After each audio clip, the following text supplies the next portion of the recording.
Once we've mastered that heel contact in a half kneeling position, we can come to standing. Obviously, gravity is a component here. You can use the mini bands as a reference, or if you don't need them, you don't have to use them. Remember, we're aiming for that inside edge of the heel and that lateral outside edge of the heel. So I'm setting up in this standing position. You want to make sure that this foot isn't up, because then I'm immediately pushing weight into my toes. So this back foot is grounded. And I'm thinking about as I come back and my knee kind of comes back, it's that vertical shin, so I'm behind my heel, my knee is behind my heel. I'm going to think about finding contact on that lateral or outside edge. Remember, we're not hyperextended, we have soft knees. And then as I come forward, I'm thinking about almost like my knee turning towards that big toe, and I'm just going to think about finding contact with that inside edge of the heel, or in this case where the red mini band is. So I'm just kind of shifting the weight back and forth. I'm kind of thinking about lateral heel, and then just kind of opening up a little bit and finding the inside edge of the heel. Notice it's not this like circular motion. I'm just thinking about lateral outside edge, and then as I kind of open my hips, to this case the left, I'm finding a little bit of that inside heel contact.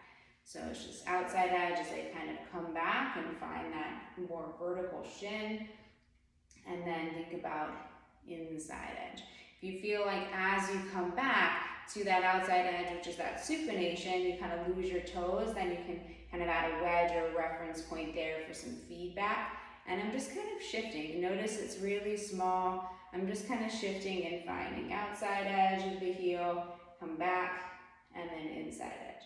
And once you get confident with this, just that kind of backwards movement, outside edge, come back, inside edge, open. Then we can start moving into a little bit more of that pronation where the knees travel a little bit more forward. So I'm coming back and finding that outside edge, and then I'm opening, like my knees kind of coming towards that big toe and sending a little bit more of that weight and pressure towards the midfoot and my toes. I'm not sending all the pressure towards my toes. I'm staying loaded through my heel. So that heel contact is the big piece of it. And that is where we're going to find that pronation. So as the knee goes forward and we find that medial inside heel contact, we allow the knee to shift forward and load into the midfoot, but remain heavy in that inside edge of the heel. That is that max pronation moment. That is key, that we don't lose that heel contact. You can add the arms if it's helpful, and then kind of opening up. So this is still, we're focusing on the heel contact. This is inside edge. But I'm kind of allowing my knee to come forward a little bit more into a little bit more of that full pronation, and then outside edge, inside edge. So you should start to feel your glute kind of waking up.